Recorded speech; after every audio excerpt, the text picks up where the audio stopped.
ठीक है, we have done yesterday we have done evidentiary value FIR in context of section 21 as an admission, section 27 as a discovery statement, section 32 as a dying declaration। ठीक है, कि substantive value के context में discovery statement. अब इस पे आज मैंने आपको I will give you case laws plus dictation. ठीक है, डिस्कवरी स्टेटमेंट प्लस एडमिशन। ठीक है, और उसके बाद हमने डिस्कस किया था प्रोसीजरल एस्पेक्ट्स पे। ठीक है, प्रोसीजरल एस्पेक्ट पे, दैट इज फोर पर्सपेक्टिव से किया था। कॉरबोरेशन, क्रॉस एग्जामिनेशन, कंट्राडिक्शन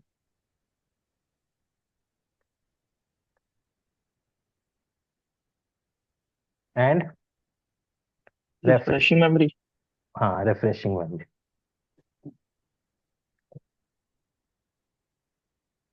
ये वाला एरिया हमने रीड आउट कर लिया था बीआर एक्ट से, जो उनसे कोरोबरेशन वाला एरिया।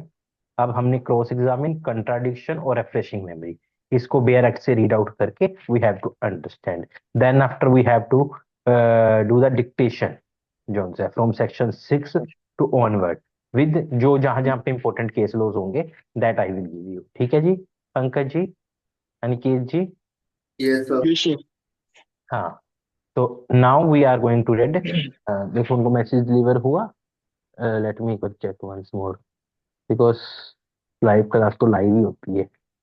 नहीं, she has not yet awoke, she has not got up. कोई बात नहीं, she will look the recording. अगर कोई डाउट होगा तो शी विल आस्क।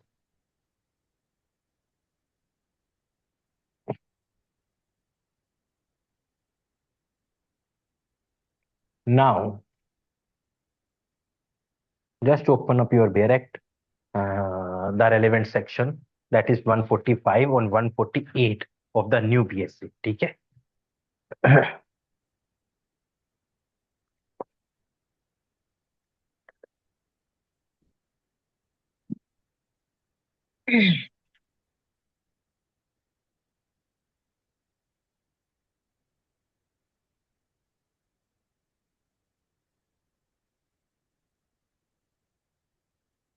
आपके पास नया वाला कौन सा है बेयर एक्ट, पंकज जी और Aniket ji?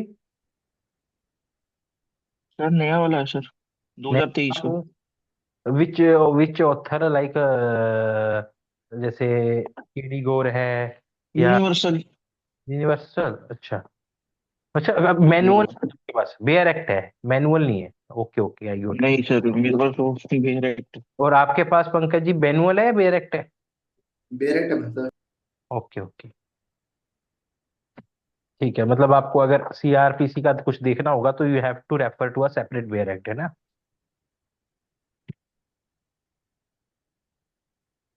Yes sir. Section 148,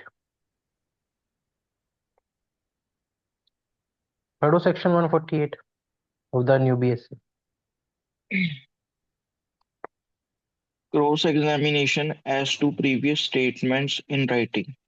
A witness may be cross examined as to previous statements made by him in writing or reduced into writing and relevant to matters in question, हाँ without such writing being shown to him or being proved.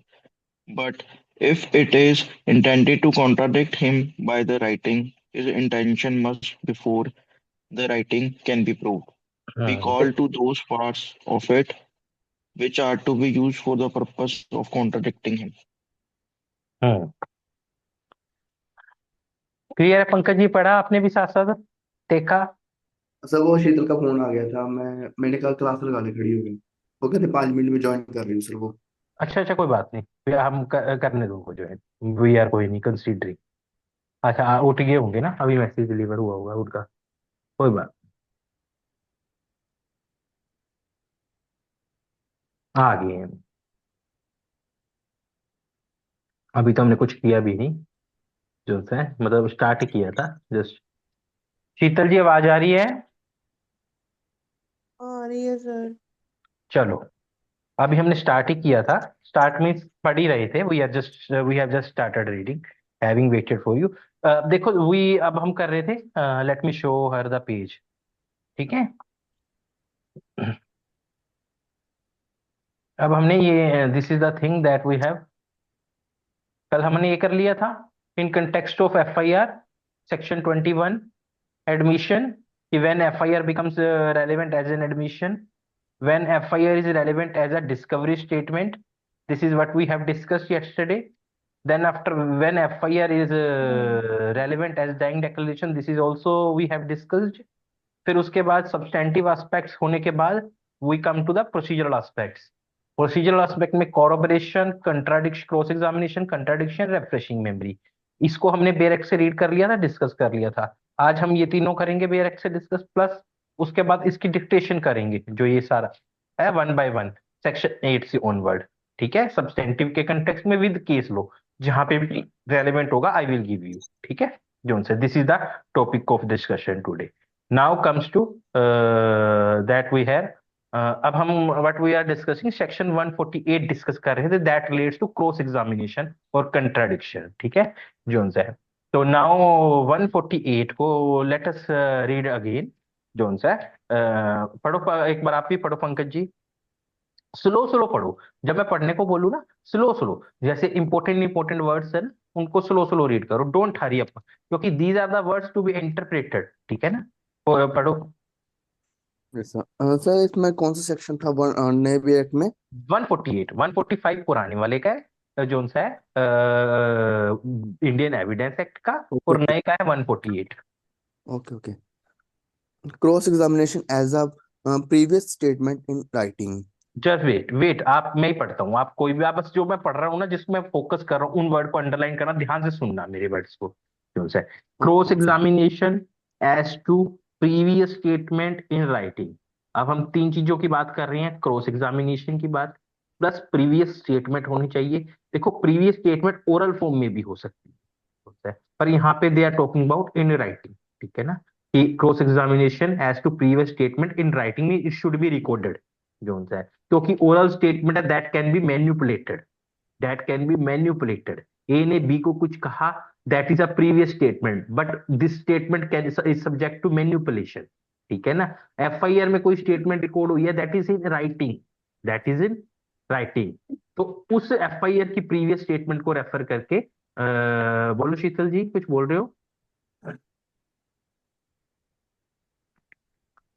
अ, चलो, ठीक है। F I as to previous statement in writing, जो F I R में statement है, that is statement regarding a cognizable offence in writing. ठीक है ना, by the informant. तो this is why we are considering in context of section 148। देखो, a witness may be cross examined, witness may be cross examined as to previous statement made by him in writing or reduced into writing। मतलब होनी writing में चाहिए। अब FIR में भी हमने पढ़ी थी ना दो चीजें, it should B, it may be in writing, अगर ओरल है तो it should be reduced into writing, जो सा है। ठीक है ना? तो दिस इज जो सा है इन राइटिंग और reduced into writing, plus, and का मतलब होता है प्लस, जहां पे भी एंड लिखा होता है इन कंटेक्स्ट ऑफ लॉ, इसका मतलब both the condition have to be satisfied, जो सा है। जहां पे और होता है उसका मतलब होता है या तो ये हो जाए या फिर ये चीज सेटिस्फाई हो जाए। तो एंड का मतलब है कि plus, both the condition have to be set। एक तो statement in should be writing, second relevant to matter in question, कौन सा है? ठीक है ना, it should be relevant to matter in question में it should be in context of fact in issue, it should be in context of fact in issue, जो सा है। एफआईआर में जो स्टेटमेंट होती है, that is in writing also, and also in context of fact in issue, also in context of matter in issue। ठीक है ना जी? चलें। Yes sir. Without such writing being shown to him, एक एक वर्ड इंपॉर्टेंट है ना, इसलिए मेरे को लगा कि it should be read by me, क्योंकि आप उसको वन वे में पढ़ जाओगे।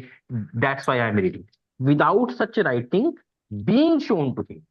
राइटिंग को शो नहीं करना है। देखो शो भी करती हैं, वो अब रेफ्रेशिंग मेमोरी में जाएंगे ना, जब हम जो सा उधर जाएंगे उस चीज को लेके।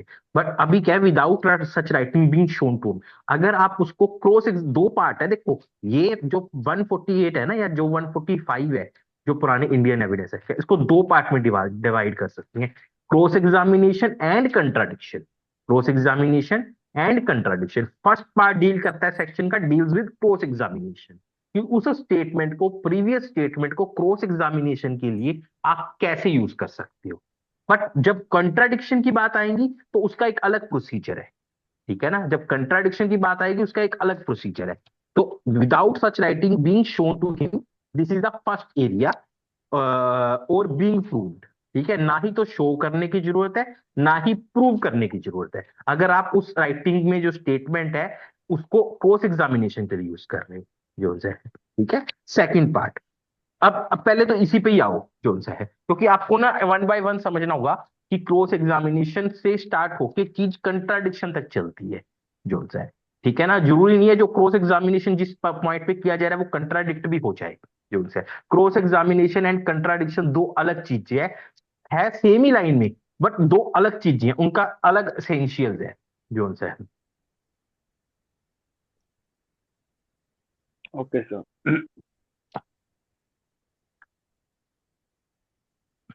देखो क्रॉस एग्जामिनेशन के लिए क्या है, first previous statement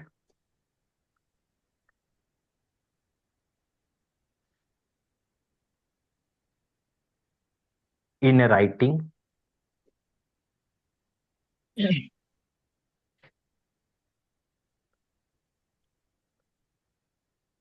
in relation to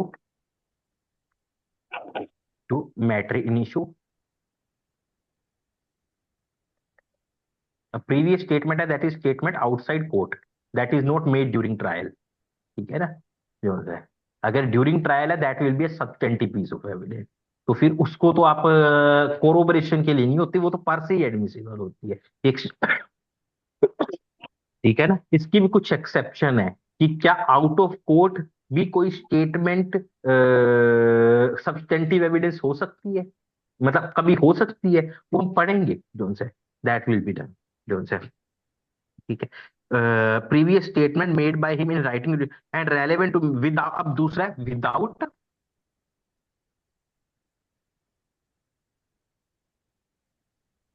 showing proving, ठीक है, और प्रूविंग, ना ही तो प्रूव करने की जरूरत है, ना ही शो करने की जरूरत है वो राइटिंग को।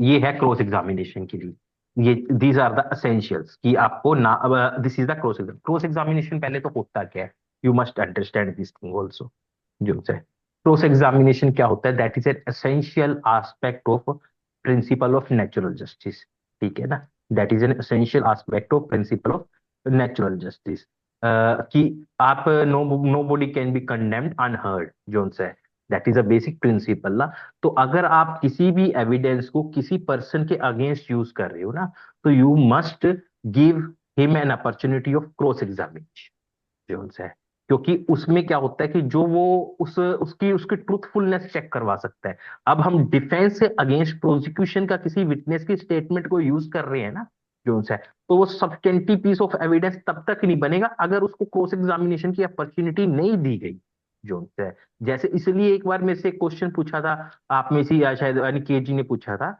हाँ, कि अगर जब स्टेटमेंट दोनों सेम है, चाहे वो इन्वेस्टिगेशन के दौरान दी गई है या ट्रायल के दौरान दी गई है, स्टेटमेंट के कंटेंट में कोई फर्क नहीं है, तो एक सब्सटेंटिव एविडेंस है, दूसरा सब्सटेंटिव एविडेंस नहीं, उसका फर्क उस प्रोसीजरल एस्पेक्ट में ही पड़ता है।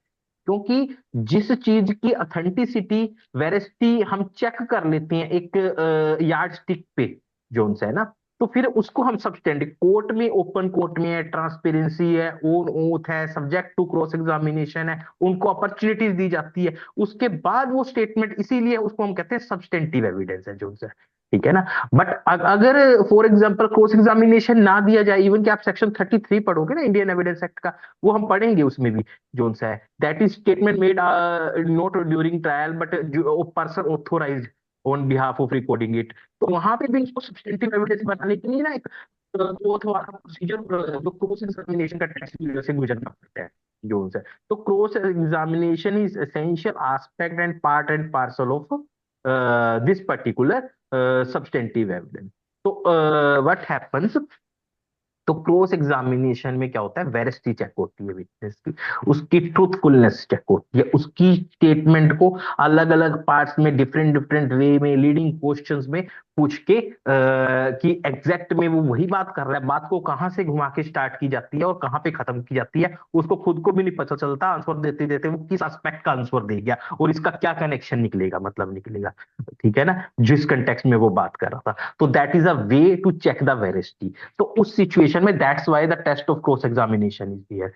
बट क्रॉस एग्जामिनेशन में क्या है कि it should be in writing, it should be a previous statement, it should be in context of matter and issue, but this writing need not to be shown. तो इसमें क्या होता है, जब ट्रायल से पहले तो आप देखोगे 207 और 208 जो पहले सेक्शन था, आई थिंक अब 230 के आसपास हो गया है, 230 231, उसमें एक्यूज को कॉपी सप्लाई कर दी जाती है, जो भी स्टेटमेंट्स होती है, एफआईआर होती है वगैरह वगैरह अक्यूज को अपनी डिफेंस के लिए, ताकि वो डिफेंस प्रिपेयर कर सके। तो उसका एडवोकेट जो उन कॉपीज में से होता है, उन स्टेटमेंट में से क्रॉस एग्जामिनेशन के जहां जहाँ पे कंफ्लिक्ट हो सकते हैं, जिन पे क्वेश्चन फ्रेम करने हैं, कौंसल प्रिपेयर करके आता है और उन बेस पे वो क्वेश्चन फ्रेम करके उनसे क्वेश्चन पूछता है जब क्रॉस एग्जामिनेशन करता है, और वो राइटिंग को शो नहीं करता।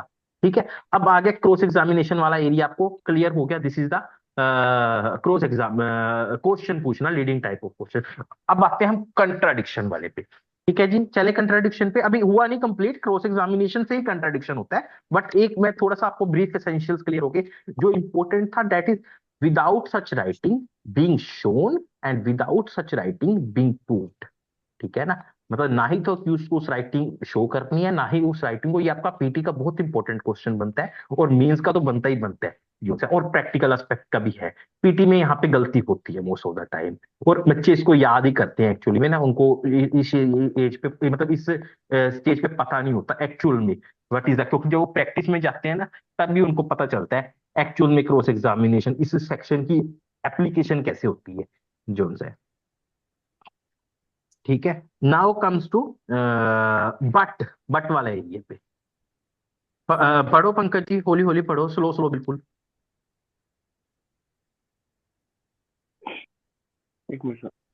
हाँ, कोई But if it is intended to contradict him, बस बस बस, slow slow. But if it is intended to contradictive, मतलब अभी तक हमने बात क्या करी थी, क्रॉस एग्जामिनेशन की। अब बात किस चीज की कर रही है कि अगर वो इंटेंशन रखते हैं कि उस बेस पे उसको कंट्राडिक्ट करें, कंट्राडिक्ट का मतलब है उसको गलत प्रूफ करें, उसकी जो स्टेटमेंट है जो कोर्ट में दी गई है उसको गलत प्रूफ करें, उसकी उसकी जो क्रेडिबिलिटी है उसको इम्पीच करें जो उनसा है। तो दैट इज की if it is intended to contradict him, आगे चलो।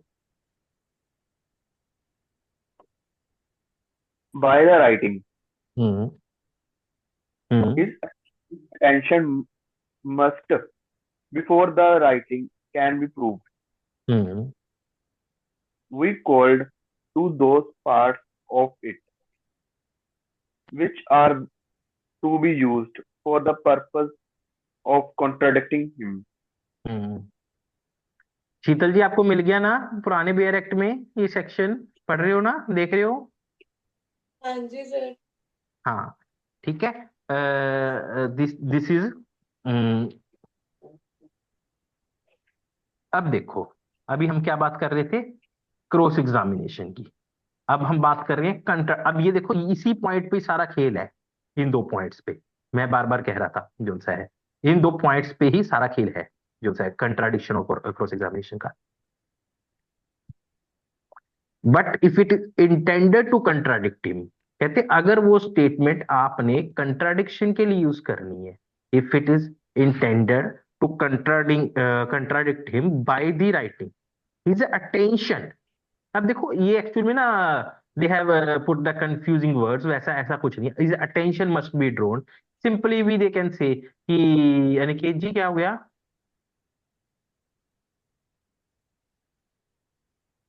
अनिकेत जी आवाज आ रही है?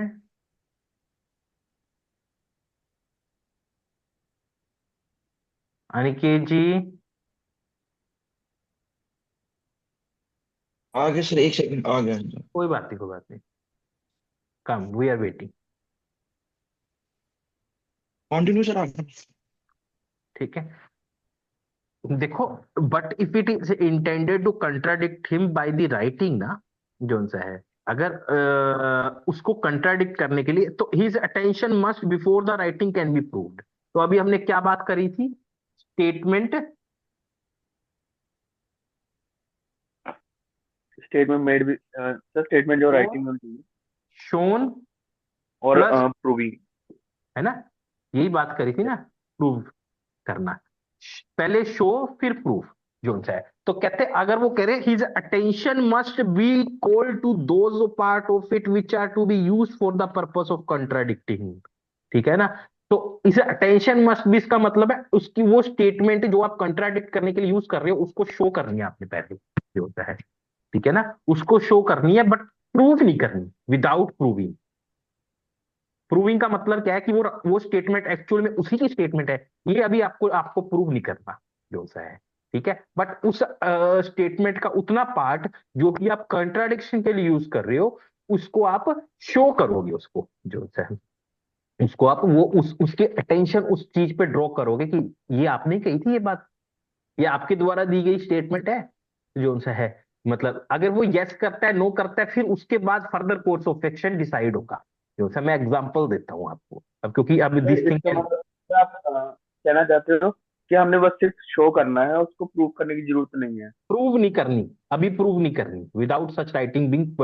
अगर कहते it is intended to contradict him, जो सा है, एक्चुअल कंट्राडिक्शन तो प्रूव के बाद ही होगी, मेरी बात समझिए आप, जो सा है, एक्चुअल कंट्राडिक्शन तो प्रूव के बाद ही होगी।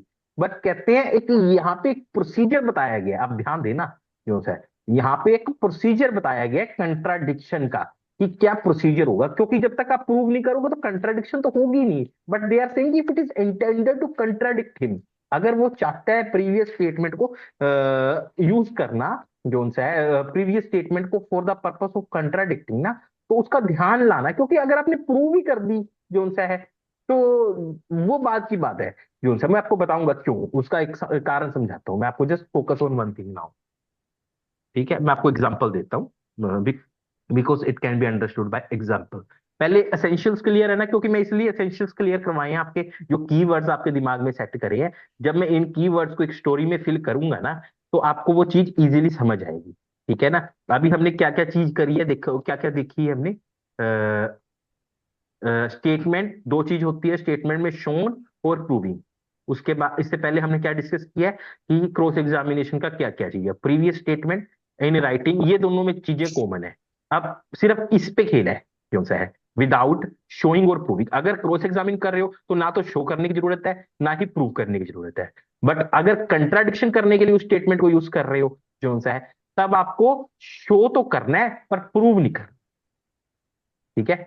यही बात कही है ना अभी तक सर पूरे शो सेक्शन मतलब प्रोसिक्यूशन को शो करना है में। डिफेंस ने। बताऊंगा वो, मैं अभी बताऊंगा अभी डिटेल में, हाँ, ठीक थोड़ा है, सा, हाँ। जो होता ठीक है। है सर। तो इतना हो गया ना, क्लियर है अभी तक एसेंशियल्स के फॉर्म में। आपको जो सेक्शन बेयर एक्ट कहना चाहता था तोड़ के हमने ये बात निकाल ली, इसमें से टोटल ये बात कह रहा है बेयर एक्ट। सर सर मेरी बात सुनिए। सर जो क्रॉस एग्जामिनेशन है सर, हमें उसमें ना तो शो करने की जरूरत है, ना ही हमें प्रूव करने की जरूरत है। हाँ, और जो आप कंट्रोडिक्शन कर रहे हो सर, उसमें शो करने की जरूरत तो है, लेकिन प्रूव करने की जरूरत नहीं है। कंट्राडिक्शन के लिए यूज कर रही है तो उसको तो शो करने की हाँ जरूरत है, जी, पर प्रूव करने की जरूरत नहीं है। ठीक है। कंट्राडिक्शन के लिए यूज कर रही है, तो अभी ये नहीं कहा कि कंट्राडिक्शन होगी है, जो सा है। अभी ये कह रहे हैं कि यूज कर रहे हैं कंट्राडिक्शन के लिए, दो चीज अलग होती है। हम क्या होती है, पहले तो स्टेटमेंट होगी, मतलब प्रोसिक्यूशन एविडेंस स्टार्ट होंगे, ठीक है। फिर वो क्रॉस एग्जामिनेशन, यहाँ से क्रॉस एग्जामिनेशन मान लो स्टार्ट हो गया यहाँ से, फिर उसके बाद यहाँ से कंट्राडिक्शन स्टार्ट होगी, कंट्राडिक्शन का प्रोसेस ये सारा, जो सा है। यहाँ पे कंट्राडिक्शन होगी जब वो प्रूव हो जाएगी। तो अगर कह रहे हैं ना if it intended to use for contradiction, तो वो अभी इसकी बात कर रही है, ठीक है sir. Intended to use for contradiction. अभी ये नहीं कहा कि कंट्राडिक्शन बिना प्रूव होगी, वो तो हो ही नहीं सकती, क्योंकि कंट्राडिक्शन कैसे हो जाएगी अगर आप प्रूव ही नहीं होगी वो स्टेटमेंट, उसी की स्टेटमेंट थी वो पर्सन की जो है, फिर कैसे कंट्राडिक्शन हो जाएगी? आप बताओ, आप नेचुरल नेचुरल चीज है ना। अगर कोई स्टेटमेंट, मेरी स्टेटमेंट से मुझे, आपने मेरी क्रेडिबिलिटी को इंक्रीज करना है कि दिस पर्सन वाज स्पीकिंग, या तो कोर्ट में झूठ बोल रहे हैं आप, या उसने पहले झूठ बोला था, यही मतलब हुआ ना कंट्राडिक्शन का जो है। या तो वो कोर्ट में जो एविडेंस दे रहा है जब झूठ बोल रहा है, या उसने पहले जो स्टेटमेंट दी थी जब उसने झूठ बोला था जो है। तो हमने उन दोनों स्टेटमेंट में फर्क शो करना है जो कि एक दूसरे के ऑपोजिट है। एक साइड वो कह रहा है इसने किया, एक साइड वो कह रहा है नहीं किया। एक साइड उसने कहा था दिन में हुआ है ऑफेंस, एक साइड वो कह रहा है रात में हुआ है ऑफेंस। ठीक है ना। एक साइड वो कह रहा है 4 पर्सन से, दूसरी साइड वो कह रहा है 5 पर्सन से। एक साइड वो कह रहा है नाइफ से ऑफेंस हुआ है, दूसरी साइड वो कह रहा है गन शूटिंग से हुआ है। ठीक है। तो एक साइड वो कह रहा है तलवार थी, आप नाइफ और स्वॉर्ड को तो चेंज कर ही सकते हो ना आप अगर देखने में। तो एक साइड वो कह रहा है स्वॉर्ड थी, एक साइड वो कह रहा है नाइफ था। ठीक है ना। एक साइड वो कह रहा है रेड शर्ट थी, एक साइड वो कह रहा है ब्लैक शर्ट थी जो सा है। तो दोनों में फर्क आ गया ना, दोनों स्टेटमेंट में, पहले वाली स्टेटमेंट में, अब वाली स्टेटमेंट में। तो पहले ये भी तो प्रूफ करना जरूरी होगा ना कि पहले वाली स्टेटमेंट भी उसी बंदे की थी, जो सेकंड स्टेटमेंट आई है वो भी उसी पर्सन की है जो सा है।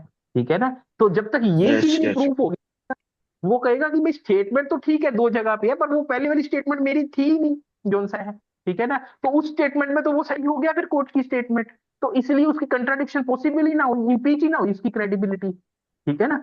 तो this is how the things will work जो सा, एक एक शब्द में एक एक कहानी है, एक एक मतलब है जो सा है। ठीक है ना। No word is lying in isolation. और सर पहले मतलब वो जो डिफेंस वाला वो पूछेगा, ये पहले उसकी जो स्टेटमेंट है प्रीवियस वही उसको बताएगा कि ये आपने आपने बोला। लेट लेट मी, अभी कोई अपने दिमाग में कोई भी चीज डिसाइड मत करो, क्योंकि ओके हो सर सकता ओके है, ओके। ठीक है ना, दैट विल जोन सा है अब। इसलिए बस फर्क मैं बता रहा हूँ सिर्फ दो जगहों पे है, शोन, फर्क दो जगह पे है, शोन एंड प्रूफ पे। है ना। क्रॉस एग्जामिनेशन में आप ना ही शो करने की जरूरत ना प्रूफ, क्योंकि क्रॉस एग्जामिनेशन से क्या होता है, क्रॉस एग्जामिनेशन से क्या होता है, क्रॉस एग्जामिनेशन कंट्राडिक्शन की तरफ एक स्टेप है। क्रॉस एग्जामिनेशन उस बंदे को कंट्राडिक्ट करने के लिए एक स्टेप है। ठीक है ना। क्रॉस एग्जामिनेशन एक जरिया है जिससे कंट्राडिक्शन तक पहुंचा जाता है। ठीक है ना जो सा है। पर एक्चुअल में क्रॉस एग्जामिनेशन बाय इटसेल्फ तो कुछ भी नहीं निकालता ना। क्रॉस एग्जामिनेशन तो एक मेथड है, रास्ता है ना, जो जिससे कंट्राडिक्शन तक पहुंचा जाता है जो सा है। तो आप क्रॉस एग्जामिनेशन से शुरू करते हो, कंट्राडिक्शन तक, फिर कंट्राडिक्शन का प्रोसेस शुरू करते हो, फिर कंट्राडिक्ट कर रहे हो पर्सन को जो सा है। ठीक है ना। तो essentials, these are the essentials, just take it, just take it, let me see one, क्योंकि मेरे को लिखना ही पड़ेगा कुछ ना कुछ ना। नाउ, एक मिनट,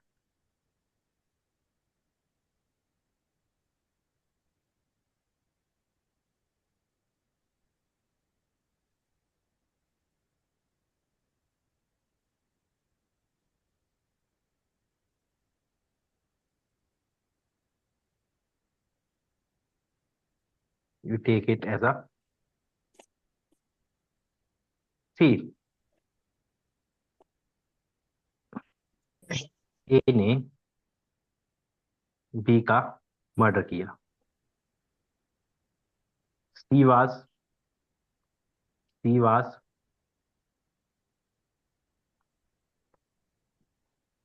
प्रेजेंट। ठीक है। C was present on the spot, A murder B. C ने एफआईआर लॉन्च करवाई,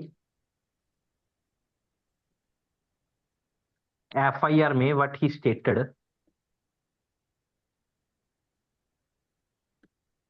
ए की डिस्क्रिप्शन बताई। ठीक है ना।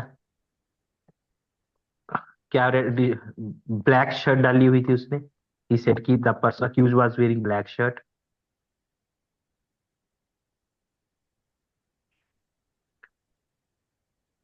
ऑफेंस नियर मार्केट, प्लेस भी बताया, जैसे मैंने उस दिन बताया था ना, क्या डिस्क्रिप्शन होती है पूरी एफआईआर में जो उनसे है, विद नाइफ। ठीक है। ये तीन चीजें मान लेते हैं हम जोन सा, एक बार उसने ये तीन चीजें जो एफआईआर में अक्यूज की डिस्क्रिप्शन बताई है जोन सा, एक ही डिस्क्रिप्शन, ठीक है ना, एक ही डिस्क्रिप्शन, ए को डिस्क्राइब किया। अब ये ए जोन सा है कोर्ट में आया, सॉरी सी जोन सा है, C came to the court,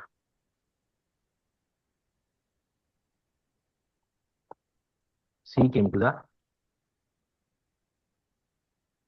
ठीक है, C came to the, just wait for,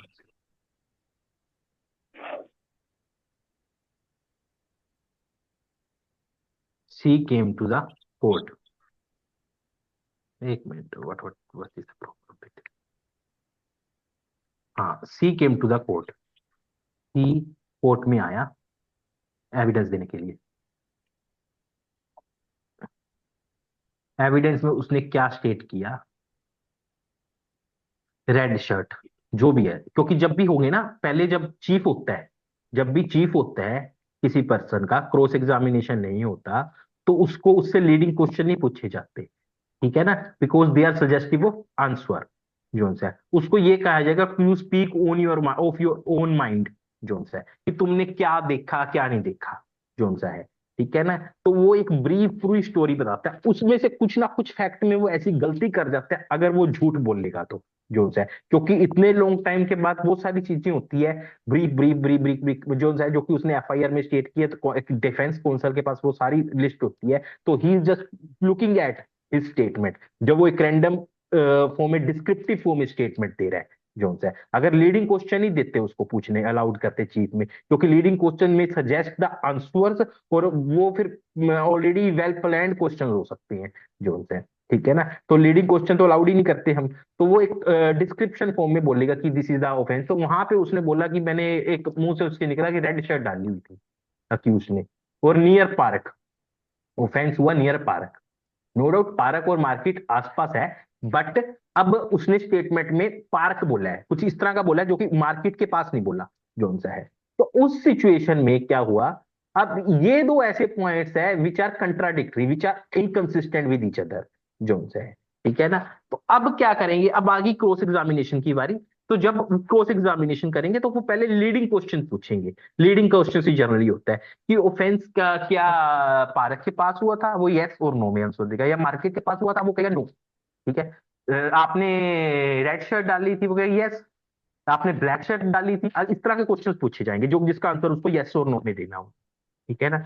अब जब वो यस और नो में आंसर दे रहा है ना, when he is answering in the form of yes और नो, जो हमसे है, तो उस सिचुएशन में क्या होगा, उनके उस एरियाज को पॉइंट आउट कर लिया जाएगा, जो उनसे है, अब उससे उसको प्रीवियस स्टेटमेंट को दिखाया जाएगा, ठीक है ना। अभी तक क्रॉस एग्जामिनेशन चल रहा था, अभी तक लीडिंग क्वेश्चंस पूछे जा रहे थे, क्रॉस एग्जामिनेशन चल रहा था, अब वो चाहते हैं कि इसी स्टेटमेंट के बेस पे जो इसने जो उन्होंने कंट्राडिक्शन निकाल ली ना क्रॉस एग्जामिनेशन करके, कहां पे इनकंसिस्टेंसी है स्टेटमेंट में, जोन सा है, ये निकाल ली ना इनकंसिस्टेंसी, अब उन स्टेटमेंट के बेस पे जोन सा है, उन कंट्राडिक्शन को क्लैरिफाई करने के लिए वो पूछेंगे, उनको एफआईआर की स्टेटमेंट दिखाएंगे, ये स्टेटमेंट आपकी है, these statements were made by you। अब आ गया शोन वाली बात, अब हम बात कर रहे हैं कि अगर if it is intended to contradict him, ठीक है ना पंकज जी, क्या हो गया, आवाज नहीं आ रही, बहुत स्लो आ रही है, बहुत स्लो, अब ठीक अनिकेत, है हाँ अब ठीक है, अब ठीक है, पता नहीं जो से है, शीतल जी सर। आपको ना क्लियर है, हाँ जी सर, हो गया।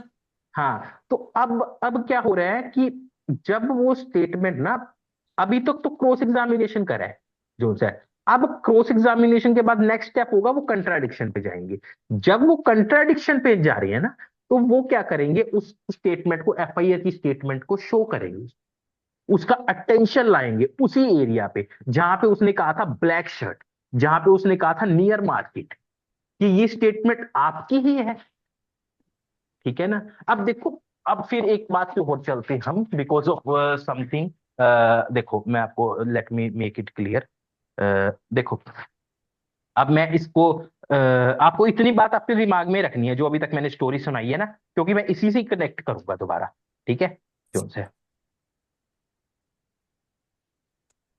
एक मिनट बस रुक जा। ये देखो, कोई प्रूव करने, कोई भी चीज होती है जो राइटिंग में स्टेटमेंट होती है, जो जो राइटिंग में स्टेटमेंट होती है, उसको कैसे कैसे प्रूव किया जा सकता है? राइटिंग के स्टेटमेंट को कैसे प्रूव किया जा सकता है? थ्रू पहले तो एडमिशन, सेकंड बाय एक्सपर्ट भी हो सकता है, एक्सपर्ट या प्रीवियस जो राइटिंग है उससे कंपैरिजन कर दे, प्रीवियस राइटिंग है उसी पर्सन के द्वारा जो लिखी गई है, या फिर by the person to whom statement was given. Yes sir.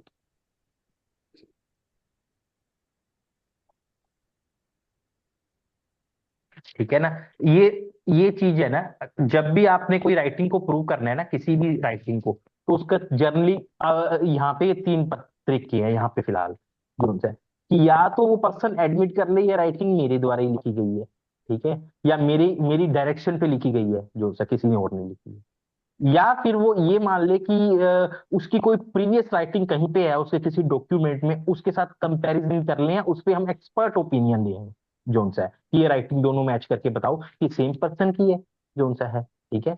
या फिर जिसने वो स्टेटमेंट रिकॉर्ड किया है या जिसके सामने वो रिकॉर्ड हुई है उस विटनेस को बुला लें जोन सा है, ठीक है ना। तो उस सिचुएशन में, तो these are the three way to prove a handwriting of a person, कि किसी ये स्टेटमेंट। सर एक्सपर्ट में सर वो भी आ जाएंगे ना, जैसे उसके टीचर हो गए या कुछ उसके हाँ हाँ, पेरेंट्स हो गए। वो भी जो वो आएंगे, वो आपका सेक्शन 47 45 का पार्ट हाँ। था ना जो है, वो सब उसी वही मेथड होगा जो है, पर अभी हम उसकी डिटेल में नहीं जाएंगे जो है, ठीक है। ओके। ये क्या, admission also act as a waiver of proof, ध्यान रखना। वेवर ऑफ प्रूफ क्या होता है? वैसे तो प्रिजम्पशन भी होती है, पर एफआईआर के कंटेक्स्ट में प्रिजम्पशन नहीं लगती ना, इसलिए मैं प्रिजम्पशन की बात नहीं करी हमने। स्टॉपल भी होता है, पर एफआईआर के कंटेक्स्ट में स्टॉपल नहीं लगता, तो अभी उसकी भी बात नहीं करते अभी हम, ठीक है ना जोन से है।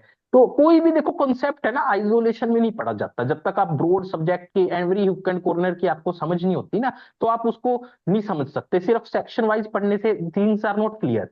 अब देखो एडमिशन ये क्लियर हो गया ना, दिस इज द पर्पस कि मैं आपको समझा सकूं, एग्जैक्ट कंट्राडिक्शन आपके दिमाग में डाल दूं कि कैसे होती है जोन सा है। Yes sir. सी, कोर्ट में गया, एविडेंस दिया, ये वाली उसने स्टेटमेंट दी, अभी क्रॉस एग्जामिनेशन में उसने ये बात कही। अब जब क्रॉस एग्जामिनेशन में दी तो उसको एफआईआर की कॉपी शो की जाएगी, he will be shown the yes. Copy of FIR. उसमें उसने क्या कहा है एफआईआर की कॉपी में, कि the offence occurs near market, the and I was wearing, या सॉरी जो भी है, accused was wearing the black shirt जो सा है, ठीक है ना। तो this were the statements made in FIR which was also prompt in nature soon after the occurrence of the offence जो सा, soon after the occurrence of offence जो सा। बट जो अब जो स्टेटमेंट दे रहा है उसमें कह रहा है, जो कोर्ट में जो सब्सटेंटिव एविडेंस दे रहा है क्यों से, अभी हमने बात करी थी ना कि कोरोबरेटिव और कॉन्ट्राडिक्टरी ऐसा होता है, या तो वैल्यू बढ़ा देता है या घटा देता है, अपने आप में कोई वैल्यू नहीं होती उसकी। तो अब वही बात कर रहे हैं हम जो है। तो अब उसने कोर्ट में कह रहा है कि accused was wearing red shirt and the offence occur in near park जो है, ठीक है ना। तो उस सिचुएशन में क्या हुआ, अब उसकी प्रीवियस स्टेटमेंट उसको दिखाई जाएगी एज पर सेक्शन 148 जो अभी हमने पढ़ा है। वो कह रहे हैं कि अटेंशन मस्ट बी ड्रॉन, उसका पर्पस क्या है कि उससे एक्सप्लेनेशन मांगना।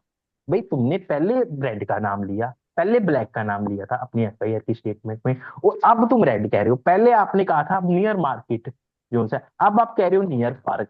तो उसका एक अपॉर्चुनिटी भी देना कि वो क्लियर कर सके कि मतलब ये जो डिफरेंस आया ये क्यों आया जो सा। अब यहाँ पे वो दो चीज करेगा, पहले तो वो कहेगा कि ये स्टेटमेंट मेरी है, अगर वो एडमिट कर लेता है तो फिर वो एक्सप्लेनेशन वाले पार्ट पे जाएगा, ठीक है ना। मतलब जो सा है, अगर वो स्टेटमेंट एडमिट कर लेता है तो जो सा है कि हाँ दिस स्टेटमेंट वाज, जो एफआईआर में स्टेटमेंट है मेरी ही स्टेटमेंट है, बट उसके बाद उसको एक्सप्लेनेशन देनी पड़ेगी। अगर वो एक्सप्लेनेशन नहीं देता है तो कंट्राडिक्शन ऑटोमेटिक ही होगी।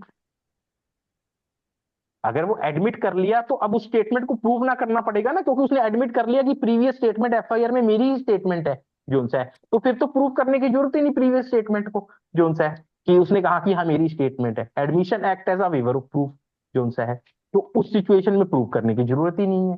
पर अगर उसने एडमिट करने के बाद उसको एक्सप्लेनेशन नहीं दे पाया ना, तो वो ऑटोमेटिक ही कंट्राडिक्शन होगी जो सा है। बट अगर वो एडमिट ही नहीं करता है, अगर वो एडमिट ही नहीं करता है, एक्सप्लेनेशन तो दूर की बात, वो एडमिट ही नहीं करता कि ये स्टेटमेंट मेरी स्टेटमेंट है, तब आप क्या करोगे? फिर आप या तो उसकी प्रीवियस राइटिंग से उस स्टेटमेंट को प्रूव कर दोगे, कंट्राडिक्शन तो जो सा कि this writing were also made by him, या आप किसी पुलिस ऑफिसर को कॉल कर लोगे जिसके सामने रिकॉर्ड हुई है स्टेटमेंट जो सा है। या फिर आप जो सा, ये दो बेसिकली दो ही मेथड होते हैं इन केसेस में जो सा है, ठीक है ना। तो वो और एक्चुअल में हो भी जाती है, क्योंकि एफआईआर रिकॉर्ड हुई है ना प्रॉपर, तो पुलिस ऑफिसर विल से ये दिस प्रॉपर टाइमिंग होती है, एफआईआर में कुछ प्रिकॉशंस होती है, पेजिनेटेड होते हैं, साइन होते हैं, तो these are the things which can easily be accessed, ठीक है ना। तो फिर उस तरह से कंट्राडिक्शन हो जाएगी। प्रूव करना पड़ेगा, पर प्रूव पहले करना, बाद में करना पड़ेगा, पहले जो प्रोसेस होगा उसमें सिर्फ उसको शो ही करी जाएगी। अब दूसरी चीज क्या है कि अगर वो सपोज करो एडमिट कर लेते हैं, एक्सप्लेनेशन दे देते हैं ना, फिर वो कंट्राडिक्शन ही होगी। वो कहता है कि ऑफेंस तो हुआ था, वो एक्चुअली में ना डार्क रेड थी जोन सा है, it was the shirt dark red zone सा है, तो थोड़ी थोड़ी दिखने में रेड भी थी जोन सा है, तो मैंने थोड़ा सा दूर से देखा था और इसलिए क्लियर नहीं हो रहा था उस वक्त, इसलिए मैंने ब्लैक बोल दिया। तो देखो एक्सप्लेनेशन आ गई ना उसकी, कारण आ गया ना उसका, तो दैट कैन जस्टिफाई कि बात में। उसके बाद कहता है जी हाँ मैंने बोला था नियर मार्केट जोन से है, बट वो एक रास्ता तो मार्केट की तरफ से जाता है, अगर दूसरे रास्ते के पॉइंट ऑफ व्यू से देखे तो वो पार्क की तरफ से जाता है। तो ये जो मैंने कहा था कि पहले मार्केट के पास हुआ था ऑफेंस, और मैं कह रहा हूँ पार्क के पास हुआ था, दोनों का मतलब यही है कि एक रास्ते से जाते हैं तो पार्क लगता है, दूसरे साइड से मार्केट लगती है जोन से है। एक्सप्लेनेशन आ गई ना जोन से है, तो फिर वो कंट्राडिक्शन नहीं होगी जोन से है, ठीक है ना। तो दिस इज द कि उससे पहले उसको अपॉर्चुनिटी भी दी जाएगी, ऐसा ही नहीं है कि जो हमने फर्क ढूंढ लिया जो सा है, ठीक है ना, हमने फर्क ढूंढ लिया, ये नहीं होगा कि दोनों में इनकंसिस्टेंसी ढूंढ ली जो है, इनकंसिस्टेंसी को एक्सप्लेन करने का मौका दिया जाएगा। इसलिए कहते हैं अभी आपको प्रूव करने की जरूरत नहीं है, कि क्या पता वो खुद भी एडमिट कर ले जो से। पर अगर वो एडमिट ही नहीं करता, फिर आप इसका मतलब एडमिट ही नहीं करता कि ये स्टेटमेंट मेरी है, इसका मतलब वो कंट्राडिक्शन को भी नहीं एडमिट कर रहा, फिर आपको, this is how the contradiction takes place. हो गया अच्छे से हर किसी को क्लियर कि क्या यस हाँ सर। जी सर। है ना। तो दिस इज हाउ, अब आप किसी भी अपने फ्रेंड से किसी भी, they will not be able to make it clear, clear होगा नहीं। मेरे को मेरा एक अपना एक्सपीरियंस है, मेरे प्रोफेसर से पूछे हुए का, but with my experience that I have culled out कि मैंने शब्दों को सिचुएशन में फिट करना ही एक्चुअल में एक्सप्लेनेशन होती है चीज की जो होता है। तो this is how the contradiction फटाफट पढ़ा जाते हैं कि अगर ये होगा तो ऐसे, ये होगा तो ऐसे, but this is not the thing that is clear. तो अब आपको ये क्लियर हो गया, अब एफआईआर क्लियर हो गया ना, कैसे कंट्राडिक्शन और कैसे क्रॉस एग्जामिनेशन के लिए यूज होती है। टाइम जरूर लगा, but now it is clear to you जो है। यस तो यस आपने लिख सर। लिया कॉपी पे जो है, थोड़ा बहुत जो चार्ट वगैरह मैंने जो बनाया है जो भी, क्योंकि दिस इज इंपॉर्टेंट। अगर नहीं भी हुआ ना, लेट मी चेक, हाँ रिकॉर्डिंग हो रही है, तो रिकॉर्डिंग से कर लेना, क्योंकि this thing very important, that will give U a unique understanding, कि बाकियों से जो आपको अलग बनाएगी चीजें ना जो है, कि दिस इज कि आपकी अंडरस्टैंडिंग शो होती है कि आपने सिर्फ लो पढ़ा ही नहीं है, आपको लोगों की समझ भी है जो है। Now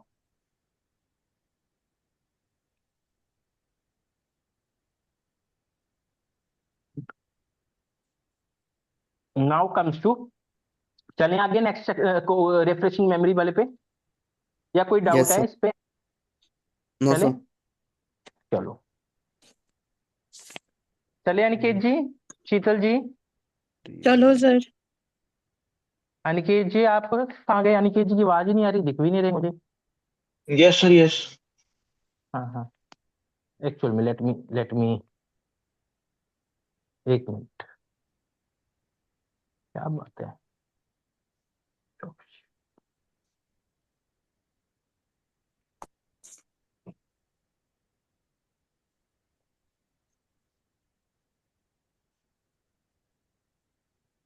this is also very good way.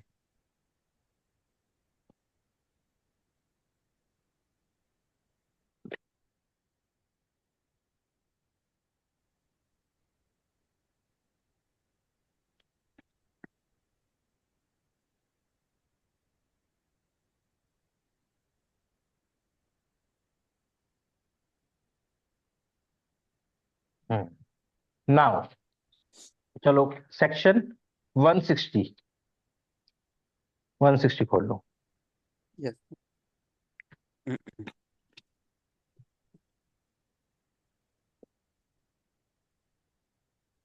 Former statements of witness may be proved to corroborate later testimony as to same fact। ये एक मिनट, ये तो हो ही गया था corroborate करना। रिफ्रेशिंग मेमोरी, सॉरी, 162 और 159, पुराने इंडियन एविडेंस एक्ट का 159 और जो लेटेस्ट है उसका 162। ठीक है जी, बोलो। Refreshing memory.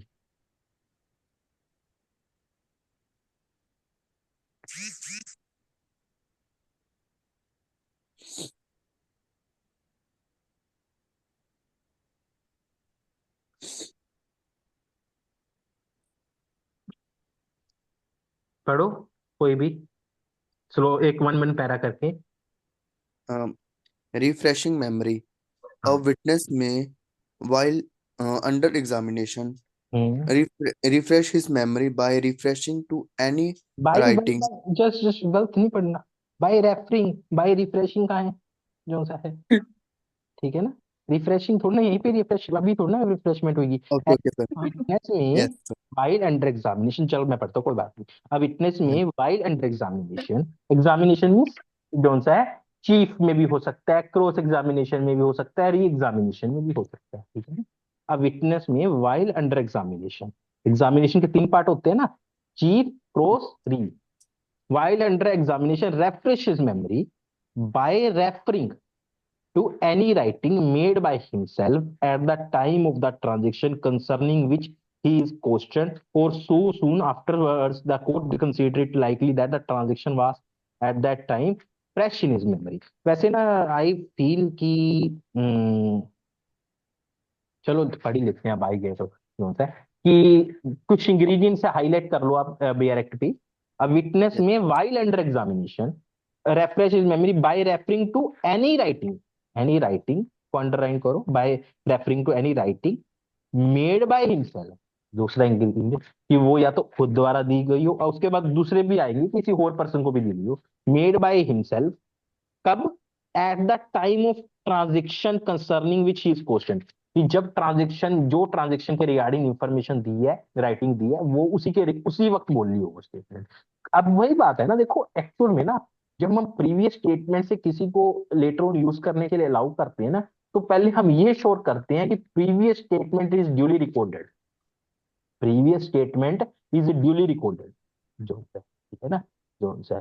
तो इसलिए ड्यूली रिकॉर्डेड और उसकी भी ऑथेंटिसिटी हो कहीं ना कहीं थोड़ी बहुत, जो है, ठीक है ना। तो अब क्या करते हैं कि वो कहते हैं सो सून, या तो सेम ट्रांजेक्शन में रिकॉर्ड होगी है अगर एफआईआर, जो है, ठीक है ना, जो है, या तो सेम ट्रांजेक्शन में यूज होगी है या उसके कुछ देर बाद, जो कि इतना टाइम गैप होना चाहिए जिससे ये क्लियर हो कोर्ट को कि वो फ्रेश थी उसके दिमाग में मेमोरी, कि वो भूल नहीं गया हो, जो है, गैप ना पड़ गया हो, ठीक है ना। Yes, by sir. himself at the time of transaction concerning which he is questioned, or so soon afterwards that the court considers it's likely that court को probability लगे that the transaction was at that time, की transaction उस वक्त fresh थी उसके mind में, जो है। मतलब अगर मर्डर हुआ और मर्डर की रिपोर्टिंग करने गया कुछ टाइम बाद, जब भी उसकी रिपोर्टिंग हुई है, तो उस या थोड़ा सा गैप भी पड़ गया, पर इतना गैप नहीं होना चाहिए कि वो उसकी मेमोरी फेड हो जाए, जो उनसे एक्चुअल में इंसिडेंट से, जो उनसे क्योंकि 2 महीने बाद एफआईआर करवा रहे हैं, जो उनसे है, ठीक है ना। तो उस तो स्टेटमेंट की अपनी ही कोई ऑथेंटिसिटी नहीं है, जो उनसे है कि वो स्टेटमेंट फ्रेश थी या नहीं थी, जो उनसे है। तो दैट विल बी लुक्ड की, जो उनसे है, फ्रॉम द प्रैक्टिकल एंगल, जो उनसे है। ठीक है जी, क्लियर हो गया, आगे चले। उसको Yes, sir. रेफर करके यस। रिफ्रेश कर सकता है ड्यूरिंग एग्जामिनेशन, जो है। और रिफ्रेशिंग करने के लिए ना, मतलब उसका पर्पस ये होता है कि उसकी मेमोरी को अपडेट कर देना, जो है, ठीक है ना, मेमोरी को अपडेट को कर देना, उसको एक कन्वीनियंस देना विटनेस को, कि मतलब जो है, नो डाउट फिर आप कहोगे, आपके मन में भी क्वेश्चन आएगा कि कंट्राडिक्शन के लिए फिर कैसे यूज करेंगे, जो है, आपके दिमाग में आएगा ना, फिर अब देखो लॉजिकली थिंक सोचोगे तो, कि अगर उसको हमने रिफ्रेश ही करने दे दी मेमोरी, क्योंकि मेरे दिमाग में भी आता था क्वेश्चन, तो नेचुरली हर बच्चे के भी आना चाहिए जो सा माइंड में, नहीं वाला था कि अगर उसको रेफरेंस करने देंगे तो फिर कंट्राडिक्शन क्रॉस एग्जामिनेशन। देखो हमारा पर्पस कभी भी ना लॉ में किसी पर्सन को गलत प्रूव करना नहीं होता, हमारा पर्पस होता है to reach out to the justice, ठीक है ना, जो से है कि हमको क्रॉस एग्जामिनेशन कंट्राडिक्शन का पर्पस ये नहीं है कि डिफेंस को एक हथियार दे देना कि वो डाउट क्रिएट करे और अपने आप को, अपने जो अक्यूज को बचा कर ले जाए। उसका पर्पस भी ये होता है कि ट्रुथ फिगर आउट करना, जो से है, ठीक है ना। तो अल्टीमेट गोल होता है क्रिमिनल जस्टिस का, सिस्टम का, कि ट्रुथ तक पहुंचना, जो से। तो अगर कोई पर्सन की मेमोरी फ्रेश ही नहीं है और वो कहता है कि मेरे को याद ही नहीं है स्टेटमेंट देने से पहले एग्जैक्ट, तो बजाय कि वो गलत स्टेटमेंट दे और उसके बेस पे फिर वो कंट्राडिक्ट हो जाए और इसके कारण अक्यूज बरी हो जाए, जो सा है, तो उससे बेटर है कि उसको पहले स्टेटमेंट दिखा दो कि ये देख लो, कोई नहीं, अगर वो रिफ्रेश करना चाहता है। पर यहाँ पे एक्चुअल स्टेटमेंट वही स्टेटमेंट होगी जो कोर्ट में देगा, जो सा है, ठीक है ना। इसका मतलब वो एडमिट भी कर रहा है, इसका मतलब ये भी क्लियर है कि जब वो रेफरेंस के लिए मांग रहा है ना, इसका मतलब वो एडमिट भी कर रहा है कि these statements were reported by me, जो सा है, ठीक है ना। कल को वो डिनाई नहीं कर सकता, जब वो कंट्राडिक्शन के लिए स्टेटमेंट को यूज करे तो वो ये नहीं कह सकता कि मैं मानू ये स्टेटमेंट मैंने दी ही नहीं। एक साइड तो आप रेफरेंस मेमोरी करने के लिए उस स्टेटमेंट को रेफर कर रहे हो, फिर आप कह रहे हो मैंने दी नहीं, पॉसिबल ही नहीं है, फिर आपको एक्सप्लेनेशन ही देनी पड़ेगी। अगर डिफेंस ने उसमें कंट्राडिक्शन निकाली ना, फिर आपको एक्सप्लेनेशन ही देनी पड़ेगी। फिर आप ये नहीं कह सकोगे कि this was statement was note made by you, ठीक है जी। Yes, sir. तो इसलिए so soon afterward that the court considers it likely that the transaction was at the time fresh in his memory। next पढ़ो, proviso पढ़ो इसकी, कोई भी पढ़ो। Provided that the witness hmm may also refer to any such writing made by any other person hmm मैं and also read. Refer to, मैं पढ़, कोई बात नहीं, also refer to any such writing made by any other person, या तो उसने Yes. खुद ही राइटिंग में हो दी हो, या किसी और पर्सन ने राइटिंग में रिड्यूस की हो, जैसे पुलिस ऑफिसर खुद रिड्यूस करता है, जैसे एफआईआर के केस में भी हो सकता है, जूनियर को कह देता है कि यू डिक्टेट द एफआईआर, ठीक है ना। और red by the witness, red by the, and दोनों चीज है कि made by any other person, एक minute, witness may also refer to any such writing made by any other person and read by the witness within the time frame if when he read it he knew it to be correct, ठीक है ना। जब उसने पढ़ी है, दोनों चीज है, उसने उस चीज को अगर उसको ये पता होना चाहिए कि information was correct at that time when it is recorded, ठीक है ना। सिंपल बात है कि सर आप बोलो बोलो। सर ये रिफ्रेशिंग मेमोरी में जब उसको दिखाई देंगे तो फिर कॉन्ट्राडिक्ट कैसे करेंगे, उसको पता ही लग जाएगा मैंने क्या क्या बोला सब। अभी तो मैंने वो इसी ऐसे। अभी तो इसी बात पे ही तो हमने चर्चा करी है, जो उनसे कि हमारा पर्पस देखो ऐसा नहीं है कि वी हैव टू, अभी तो this is what we have discuss, जो उनसे है कि ऐसा नहीं है। जो डिफेंस के कौंसल का माइंड होगा, जो एक एडवोकेट का माइंड होगा, वो एक एडवोकेट का ही माइंड होगा, वो कोई सुपर ह्यूमन बीइंग नहीं है कि वो याद करके रेप्लिकेट करके डिट्टो ही प्रोड्यूस कर देगा, जो उनसे है, ठीक है ना। उसको बार बार ऐसे रिफ्रेश भी करने नहीं दिया जाएगा कि वो उसको याद करके पढ़ पढ़ के बोल दे वो स्टेटमेंट, ठीक है ना। ऐसे भी नहीं रिफ्रेश किया जाएगा, बहुत बड़ी स्टेटमेंट होती है जिसमें बहुत छोटे छोटे पॉइंट्स होते हैं, जो सा उसको ब्रॉड एक रेफ्रेशिंग के लिए दे देंगे कि यू रीड, अगर आपको रेफ्रेशिंग की जरूरत है। यहाँ पे कौंसल के, डिफेंस कौंसल का माइंड भी, वो भी फिर leading questions type story type frame करेगा, वहां से वो कंट्राडिक्शन उनकी एक्सपर्टाइज के बेस पे निकाल लेंगे, जो है। क्योंकि अगर हम उसको रेफ्रेश ही ना करने दें और ट्रायल 4 साल बाद चल रहा है और वो कह रहा है कि मुझे याद नहीं आ रहा, जो सा है, ठीक है, तो उस सिचुएशन में भी फिर इंजस्टिस भी तो होने का डर है ना, जोन से है कि किसके साथ, विक्टिम के साथ इंजस्टिस, किसके साथ इंजस्टिस, सोसाइटी के साथ इंजस्टिस। अगर वो on the ground of doubt in large हो जाता है, एक्विट हो जाता है, तो ये भी तो इंजस्टिस ही है ना। हमारा पर्पस कहीं ये तो नहीं है ना कि बेनिफिट ऑफ डाउट अक्यूज की फेवर में अलाउड ही कर देना है ऑलवेज, जो से, तो हमको ये भी तो ध्यान रखना है, तो इसलिए रेफ्रेशिंग मेमोरी के कंसेप्ट में है जो, ठीक है नहीं। प्रोवाइजो में आपने पढ़ा है विटनेस में ऑल्सो रेफर, अभी हमने क्या पढ़ा था, witness while under examination first में refresh his memory by referring to any writing made by himself, जो मैंने अंडरलाइन करवाई थी ना फर्स्ट पॉइंट में, मेड बाय हिमसेल्फ। अब ये क्या है, made by any other person, जो की डिफरेंस है प्रोवाइजो में, ठीक है ना। प्रोवाइजो और मेन सेक्शन में, सब सेक्शन 1 में यही डिफरेंस है। प्रोवाइजो कहती है made by any other person, sub section 1 कहता है मेड बाय दी विटनेस, जो से, पर उसकी कंडीशन है प्रोवाइजो की, क्यों से,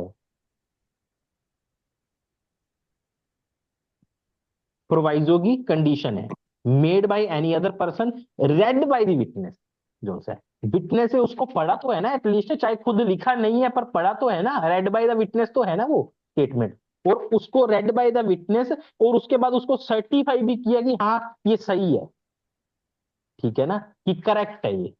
और वो उसने, ठीक है ना, तो इसका मतलब एक ही बात होगी ना, या तो उसने खुद लिखी थी या उसके कहने पे किसी और ने लिखी, उसने पढ़ ली और उसने कहा कि हाँ करेक्ट है ये, ठीक है ना। क्लियर है ना जी। Yes, sir. Now sub section 2 पे आ जाओ।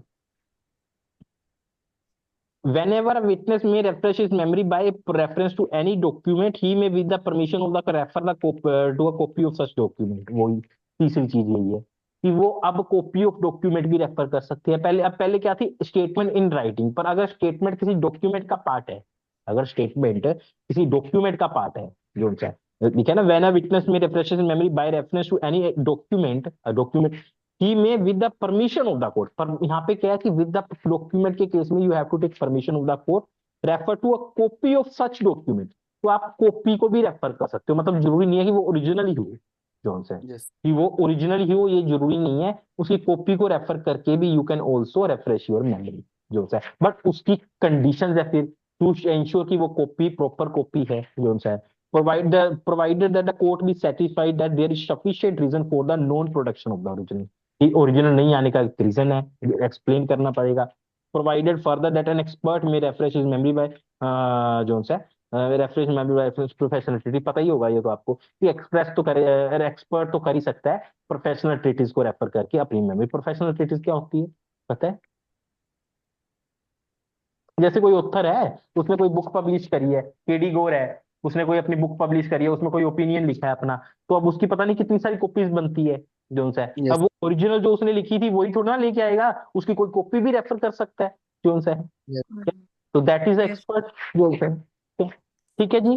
तो इसी तरह ये रेलेवेंट नहीं है, मैंने पढ़ा दिया एफआईआर के कंटेक्स्ट में नीचे वाली चीज जो है। इंपॉर्टेंट चीज है कि एफआईआर की जो आप राइटिंग है that can be use to refresh memory during examination, ठीक है ना। Okay, clear sir. है? Yes, sir. Yes sir. ठीक है, एफआईआर की जो उसके हम रिफ्रेश मेमोरी ओके कर सकते हैं सर। हाँ, अब चलते हैं हम नेक्स्ट पे। हाँ, अब हम करते हैं, this is the thing that we have done. अब हम डिक्टेशन पे चलते हैं। जो अभी तक हमने सेक्शन सब्सटेंटिव और प्रोसीजर के रिगार्डिंग लिखा है, with I will give you case laws also, ठीक है ना। तो अब हमारा now we have done what we have done so far, this is the,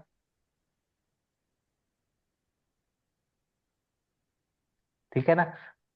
ये वाला हो गया हमारा, कोरोबोरेशन भी हो गया, cross examination, contradiction, refreshing memory, इनकी हमने डायरेक्ट अंडरस्टैंडिंग कर ली। क्रॉस एग्जामिनेशन कंट्राडिक्शन वाला ध्यान रखना, एक चीज मैं आपको अगेन बताता हूँ, one thing I repeat you again जो सा है।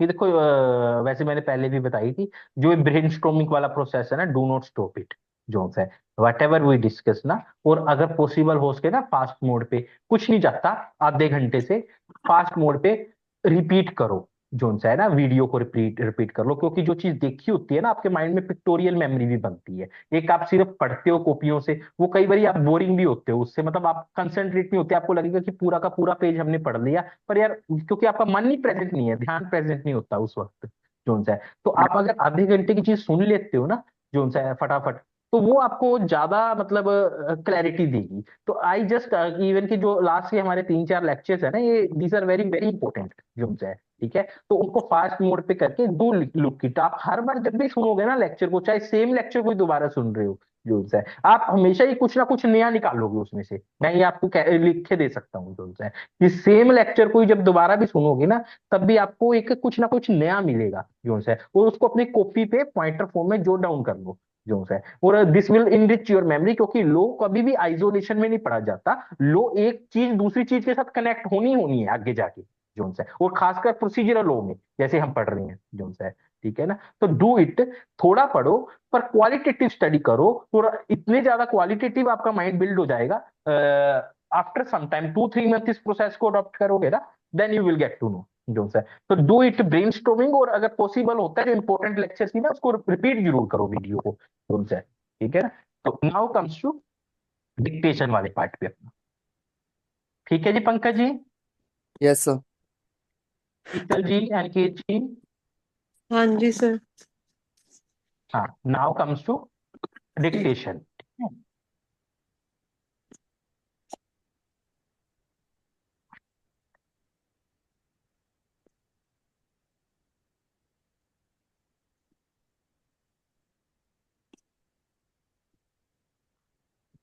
लिख लो एविडेंशियल वैल्यू। अब लिखने में तो हमने डिस्कशन में तो हमारी इतनी ज्यादा इलेबोरेट डिस्कशन होगी, अब लिखने में तो इतना लिखने का मतलब भी नहीं बनता। अब मैं आपको बस एक एग्जाम के पर्पज से आपके पास एक होना चाहिए लिखा हुआ कुछ भी, क्योंकि आपने पॉइंट फॉर्म में तो लिख ही लिया, that is what I am expecting कि जो बता रहा हूँ उसको पॉइंट फॉर्म में आप लिख रहे हो जोन से। क्योंकि एवरीथिंग कई बार अब माइंड से बोलता हूँ, कई चीजें डिक्टेशन में तो कितनी इतना कुछ लिखा ही नहीं जा सकता जितना कंटिन्यूसली आई एम स्पीकिंग जोन से। ठीक है ना। डिक्टेशन आप सेक्शन एविडेंशियरी वैल्यू पे डिक्टेशन लिख लो, dictation evidentiary value of FIR. ठीक है। उसके बाद हेडिंग डालो substantive, substantive value.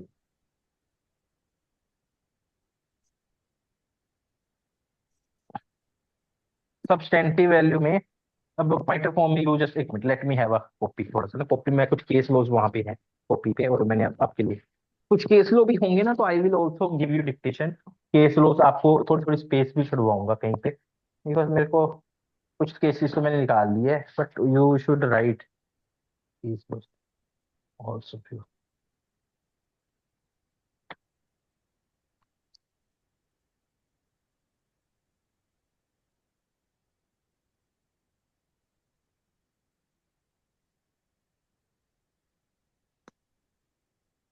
Now evidentiary value, हाँ लिख लो बस, ठीक है। पहले इसके अंदर लिख लो सेक्शन 6 एविडेंस एक्ट। सर क्या क्या ठीक है। ये रिपीट करना, क्या लिखना सॉरी, है? Section 6 evidence act, okay okay sir. जो बीएसए। Okay okay. एक्चुअली थोड़ी आपकी वॉइस बीच में चली गई थी सर। ओके, अब आ रही है सही जी? हाँ जी हाँ जी। अनिकेत जी, आ रही आपका है सर। माइक, आपका माइक म्यूट था अनिकेत जी? हाँ सर, वो आवाज आ रही थी ना पीछे तब भी करके। अच्छा अच्छा अच्छा अच्छा, कोई बात नहीं। मतलब आपको मेरी आवाज तो आ रही है ना आपके पास? Yes sir. हाँ। नहीं, अनिकेत जी को पूछ रहा हूँ क्योंकि उनका रेड रेड शो हो रहा है ना माइक पे। यस सर, यस यस, आ रही अच्छा, है सर। हाँ, ठीक है।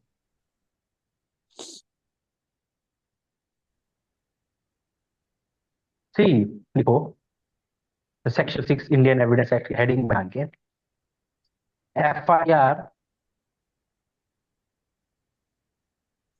FIR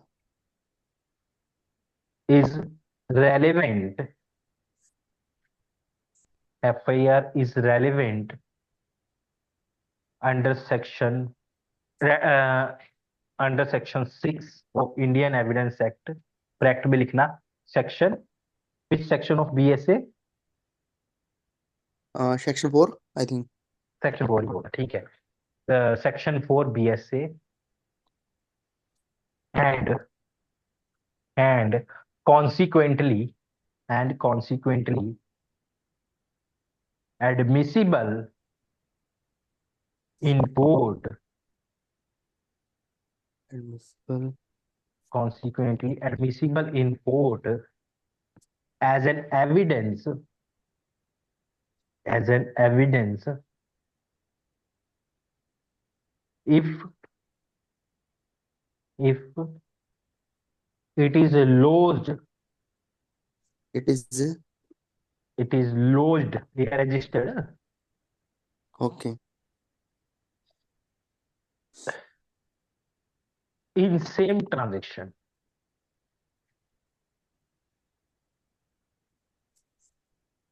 ओब्लिक लगा के लिख लो, forms part of the same transaction। ठीक है ना। Registration of the FIR forms part of the same transaction, मतलब इतना कम गैप होना चाहिए कि वो एक ट्रांजेक्शन का ही पार्ट हो जाए, तो फिर वो ट्रांजेक्शन को ही हम एज अ प्रूफ करने के लिए we can give the FIR as an evidence. ठीक है ना, जोन सा है। तो पर से एफआईआर सब्सटेंटिव एविडेंस नहीं होती, पर यहाँ पे because of same transaction it is laws किसी के द्वारा भी हो सकती है, इधर by witness, by victim, by accused जोन सा है, this is not material. Material is promptness. Material is it should form part of same transaction. ठीक है ना, जोन सा है। अब कैसे सेम ट्रांजेक्शन का होगा वो मैंने एग्जांपल दी थी जैसे उस दिन भी, कि जो भी चीज अगर होती है टाइम गैप नहीं होता, कॉन्कटेशन नहीं होती, फैब्रिकेशन नहीं होती, वो सब आ जाएगा। इसमें एक केस लिख लो, Dudhnath Pandey versus state of UP. Dudhnath Dudhnath Pandey versus. Sir ये केस मैंने पहले ही पढ़ा है। हाँ पढ़ा होगा, फेमस केस है ना, हाँ जी। ये उसमें दूधनाथ सर पांडे। उसमें आता ना, ये सेक्शन 11 में शायद। हाँ उधर भी आ जाएगा ये, सेक्शन 11 में तो सारे ही आ जाएंगे। कारण क्या, सेक्शन 11 ना रेजुलरी सेक्शन है।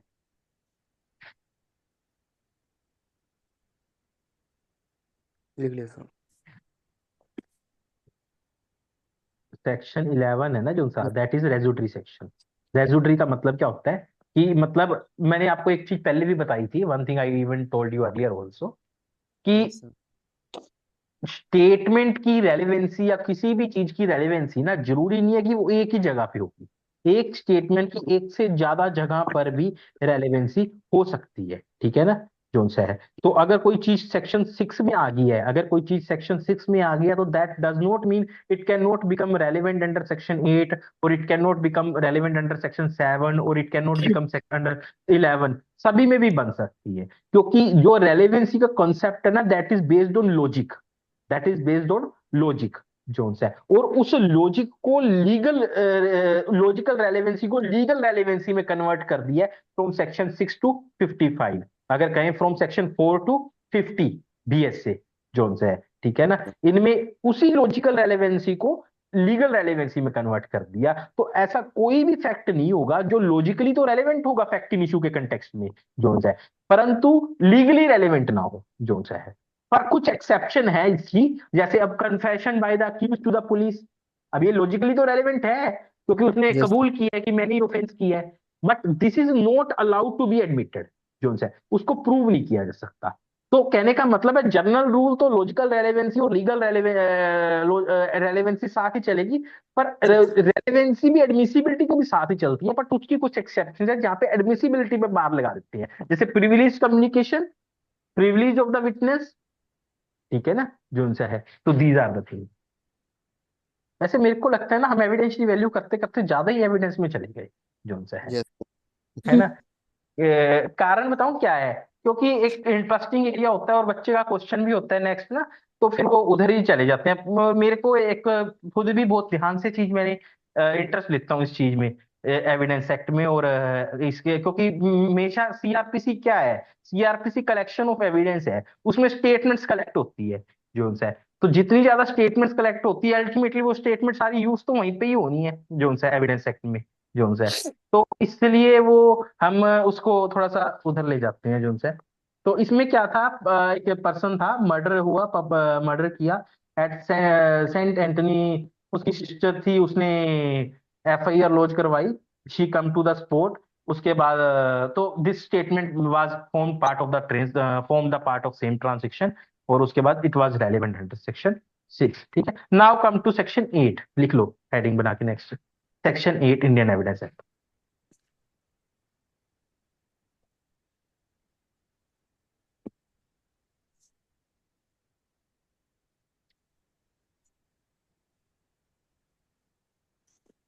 सेक्शन 8, अब सेक्शन 8 क्या कहता है, प्रीवियस कंडक्ट और सब्सीक्वेंट कंडक्ट, ठीक है ना।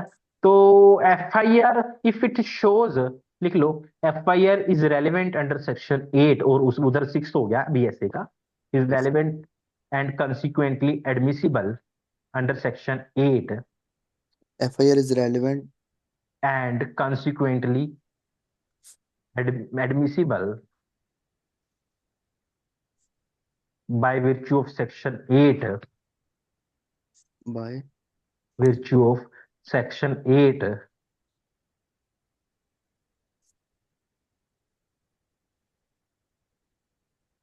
of Indian Evidence Act bracket में सेक्शन 6 BSA,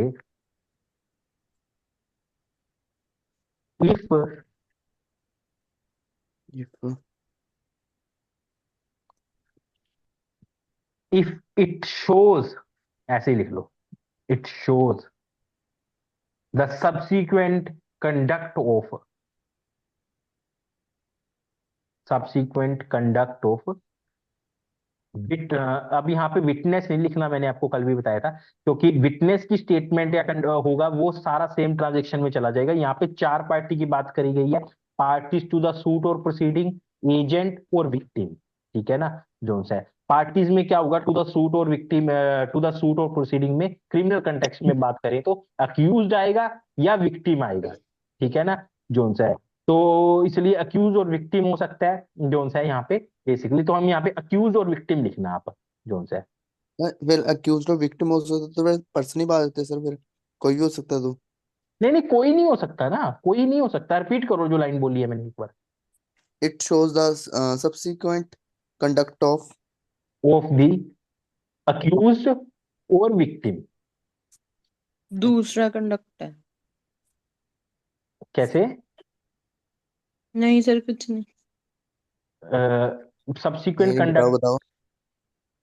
अक्यूज और विक्टिम। Yes sir.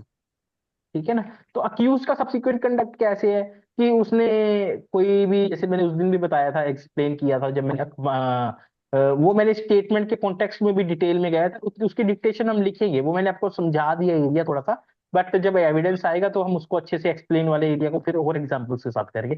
बेसिकली क्या कि there should be some fact in issue, उसके बाद कुछ कंडक्ट है जो सा है, उसके बाद एफआईआर कंप्लेंट फाइल हुई है, या तो एफआईआर हुई है या फिर कंप्लेंट फाइल हुई है, मजिस्ट्रेट को भी हो सकती है। बट ठीक है ना, बट जनरली हम कंप्लेंट भी इसके पुलिस केस पुलिस सेंस में भी हम कंप्लेंट यूज कर लेते होते हैं। जब एफआईआर रजिस्टर करवाते हैं ना, तो उस सिचुएशन में भी हम कंप्लेंट बोल देते हैं, क्योंकि कंप्लेंट एफआईआर जब बनती है जब कुछ एसेंशियल पूरे हो जाते हैं जो से। तो ये दे यूजली आप इलस्ट्रेशन देखोगे ना, तो दे डोंट से कि एफआईआर, आप इलस्ट्रेशन में देखोगे complaint to police, complaint to police जोन से, क्योंकि कंप्लेंट की कुछ फॉर्मेलिटीज फुलफिल होने के बाद इट बिकम एफआईआर जोन से।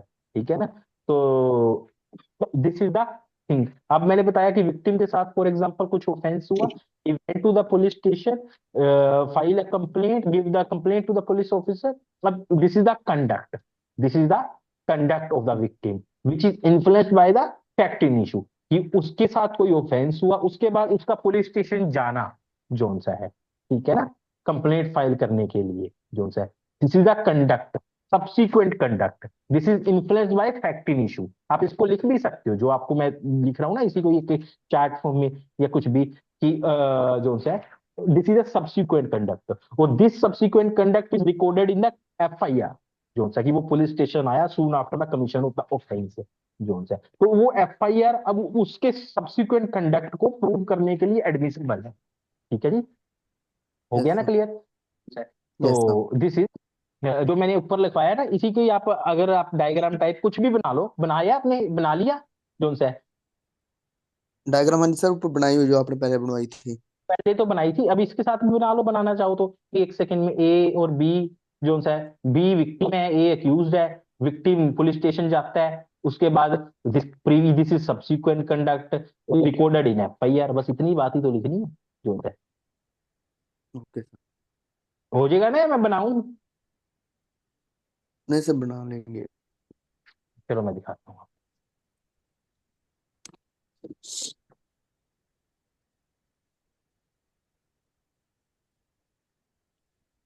ये विक्टिम है, ये अक्यूज्ड है। ठीक है, विक्टिम ऑफेंस के बाद पुलिस स्टेशन जाता है जोन सा है, this is subsequent conduct, conduct. ठीक है, पुलिस स्टेशन जाने के बाद एफआईआर करवाता है। ठीक है ना, जोन सा है एफआईआर में सब्सिक्वेंट कंडक्ट है जोन सा, वो रिकॉर्ड हो गया। यही वाला सब्सिक्वेंट जोन सा है, ये वाला जाना कि वो आया है, subsequent conduct, this is the subsequent conduct, और subsequent conduct influenced by the fact in issue, ये ऑफेंस हुआ यहाँ पे। ठीक है ना, जोन सा है, तो this is a subsequent conduct, तो this is recorded in FIR. तो अब एफआईआर जोन सी एडमिसिबल होगी ना, ये सब्सिक्वेंट कंडक्ट को प्रूव करने के लिए एडमिसिबल होगी। ठीक है जी, ओके सर। लिख लिया जी शीतल जी, आपने भी बना लिया Aniket ji? Yes yes sir. Sir. Aniket ji आपने? Yes sir. चलो, नाउ कम्स टू एडमिशन वाला एरिया पे। एडमिशन 6 हो गया, 8 हो गया हमारा। उसके बाद एडमिशन का भी लिखवा सकता हूँ मैं, थोड़ा एक ही लाइन लिखनी है इसमें, तो कोई ज्यादा वो नहीं है। तुमसे लिख लो, FIR 21 में लिखे ना, हेडिंग लगा लो सेक्शन 21 इंडियन एविडेंस एक्ट, और 19 जो उनसे BSC। FIR, FIR is relevant and admissible, FIR is relevant and consequently admissible, वही लिख लो चाहे उसी फॉर्म में जो उनसे। इंपॉर्टेंट थिंग है कि आपको एक रिकॉर्ड फॉर्म में हो गया आपके पास भी जो उनसे। FIR is relevant and consequently admissible as an admission, as an admission admission. if if it is, if it is self-harming, if it is self-harming।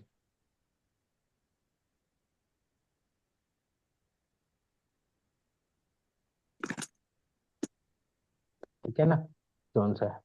Self harming होनी चाहिए, ये नहीं मैटर करता कन्फेशनल नेचर की है, क्योंकि अगर कन्फेशनल नेचर की भी है तो भी वो एडमिशन तो है ही ना। मैंने जैसे पहले भी जी बताई थी आपको जो सा है कि एडमिशन तो है ही ना वो चीज, चाहे वो कन्फेशन हो या ना हो, क्योंकि कन्फेशन पे बार है, आप एज अ कन्फेशन नहीं कर सकते, पर एडमिशन तो है ही ना वो, क्योंकि कन्फेशन बनेगी कोई स्टेटमेंट उससे पहले वो एडमिशन बन के गुजरेगी ना, कन्फेशन पे तक पहुंचेगी जो सा है। तो दैट्स वाई, ठीक है ना, if it is self harming.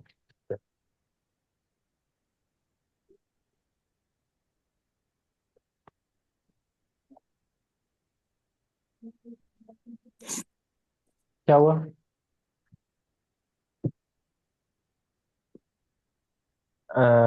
लिखूंगा मैं, बताऊं, एक मिनट, लिख, एक मिनट। इस पे केस लिखना है, लिख लो। निशिकांत झा, एक केस लिख लो इस पे। निशी, पता ही होगा आपको, ऐसे तो आपने पढ़ा ही होगा, है पढ़ा ना? हुआ है सर ये। हाँ, निशिकांत झा सही। Versus state. हाँ जी हाँ जी, सही। ये सभी केस ना मतलब कहीं भी मतलब यूज होते हैं, क्योंकि ये मैंने वहां पर पढ़ा था, शायद मैंने। नहीं होता, एक केस में बहुत सारे फैक्ट्स होते हैं उनसे, है ना। तो ओके। दो फैक्ट्स आर, उन फैक्ट ऐसे नहीं है कहीं पे भी, जो उन फैक्ट के रिगार्डिंग जो रेलेवेंट है वही होगी ना। अब हो सकता है कोई आपने किसी पर्टिकुलर IPC में पढ़ा हो, या नहीं सर, कन्फेशन पढ़ा। सब पढ़ा तो इसमें ही है, एविडेंस में। एविडेंस में पढ़ा होगा, वो आपने सेक्शन 27 पे पढ़ा होगा ना जो सा है। हाँ जी हाँ जी। हाँ, तो वही चीज है ना। तो उसमें क्या है, कन्फेशनल स्टेटमेंट थी, कुछ डिस्कवरी स्टेटमेंट थी, तो वो पुलिस को दी गई थी, FIR के फॉर्म में थी जो सा है। तो दीज आर द थिंग्स, तो वो आपको समझाने के लिए होती है। Case laws are the explanation of the provisions जो सा है, ठीक है ना, जिसमें एक्सप्लेन किया जाता है। तो दिस इज, तो फिर सर जो हम मेंस के एग्जाम में लिखेंगे, हाँ तो फिर हाँ वहां पर भी ऐसे ही लिख सकते हैं केस, हाँ, या लिख फिर सकते हैं। जो चीज लिख सकते हो, ऐसा कुछ नहीं है, अगर वो रेलेवेंट रिलेट हो रही है तो लिख सकते हो, तभी मैं लिखवा रहा हूँ, तो ऐसा कोई टेंशन लेने वाली बात ऐसा नहीं। तो नहीं है कि सर मतलब जो जो मतलब पक्के पक्के केस लिखवा दी वही लिखने हैं, मतलब जो जैसे, इसके। जैसे सर फॉर एग्जांपल क्या, हमें ना कोई केस लो लिखवाए गए चार पांच, कि वही अच्छा इंपॉर्टेंट है, वही लिखने हैं। अच्छा, और जैसे हमने कोई नया केस पढ़ लिया, रिसेंट केस पढ़ लिया हमने, कि हम्म। उसके साथ रिलेट कर रहा है, तो वो भी लिख सकते हैं हम तो। बताओ क्या बात होती है, देखो दो तरह के केस होते हैं। एक तो होता है लैंडमार्क केस लॉ, हाँ जी सर। ठीक है। एक होते हैं लेटेस्ट। सर अब लैंडमार्क केस ही चार पांच हैं, तो फिर वहां पर तो मेंस में तो चार और पांच। एक मिनट जस्ट हाँ जी wait sir. For. Case laws तो ना एक नाम ही होता है, कई अगर चार भी है तो चारों के नाम लिख दो। अगर हेल्ड तो कॉमन ही होगा ना उनमें, पॉइंट तो जो यस। आप डिस्कस कर रहे हो वो तो सेम ही होगा ना, चारों के नाम लिख के उनका हेल्ड कॉमन लिख दो। मेरी बात समझे? ओके। ये होते हैं लैंडमार्क जो केस बोलते हैं, ये होते हैं जिसमें लॉ ले डाउन होता है। ओके। लॉ ले डाउन होता है जिसमें कुछ लॉ का प्रेसिडेंट ले डाउन होता है, ठीक है ना, कौन सा है, बाय विर्च्यू ऑफ सेक्शन 141। 141 में होता है ना कि law declared by Supreme court, जो है आर्टिकल 141 कॉन्स्टिट्यूशन ऑफ इंडिया, ठीक है ना। ठीक है। उसमें होता है ना कॉन्स्टिट्यूशन ऑफ इंडिया में कि law declared by Supreme Court shall be binding upon all court except the Supreme Court itself. तो क्या होता है कि जब कोई Supreme Court law lay down करता है, अब सुप्रीम कोर्ट का सुप्रीम कोर्ट पर बाउंडिंग नहीं होता, वो भी होता है अगर 3 जज बेंच का तो 2 जज पे बाइंडिंग होगा, जो है, ठीक है ना। अगर 3 जज बेंच का है तो 3 जज बेंच पे बाइंडिंग तो नहीं होगा, पर लोअर कोर्ट्स के पास ऑप्शन होगी चाहे किसी को भी फॉलो कर ले, जो है, ठीक है ना, क्योंकि 3 3 जज बेंच का है दोनों, जो है। बट अगर 3 जज बेंच का 5 जज बेंच का तो वो 3 जज बेंच पे भी बाइंड होगा। तो हम जो लॉ डिक्लेयर करते हैं ना, लैंडमार्क का मतलब है कि जहां पे लॉ ले डाउन होगा। तो दीज आर द थिंग्स कि जिसने पर्टिकुलर क्रूशियल प्रोविजन को इंटरप्रिटेशन की है, जो है, और वो भी मैंने आपको बताई है कि इंटरप्रिटेशन हमेशा पर्पस पॉलिसी के कंटेक्स्ट में होती है, हमेशा लॉ के लेजिस्लेचर इंटेंशन के फॉर्म में होती है। तो आपको इसके भी एक, अगर इससे भी अगर ऊपर बात करूं ना, लैंडमार्क केस से भी ऊपर, तो हमेशा आप पर्पस पॉलिसी पे जाओ। जब हमने अनिकेत जी के साथ करी हुई है मैंने क्लासेस, जब मैंने बताया था ना अनिकेत जी कि इंटरप्रिटेशन हमेशा कैसे की जाती है लॉ की, जोन से, तो वो यस सर। उसी बेस पे ही लैंडमार्क केस बनते हैं, जो सा। और जो लेटेस्ट केस होते हैं ना, ये लेटेस्ट केस लो, यस सर। ये ऐसा नहीं है कि अलग है, पर ये ना हमको एक एग्जांपल देते हैं कि जो ये लो ले डाउन करा है लैंडमार्क केस में, उसको अलग अलग सिचुएशंस में अप्लाई कैसे करना है, ठीक है ना, उसको अलग अलग सिचुएशंस में अप्लाई कैसे करना है, वो हमको एक एग्जांपल फॉर्म में होते हैं। तो हम हमेशा एक लैंडमार्क केस लिखते हैं, लैंडमार्क तो छोड़ ही नहीं सकते, बट Yes, लेटेस्ट केस लिखते हैं उस सिचुएशन को एक अंडरस्टैंडिंग बनाने के लिए, जोन सा। वो आप कोई भी लिख सकते हो, जोन सा, जनरली वो 2 जज का ही होता है, ठीक है ना, जोन सा 3 जज के भी हो सकता है।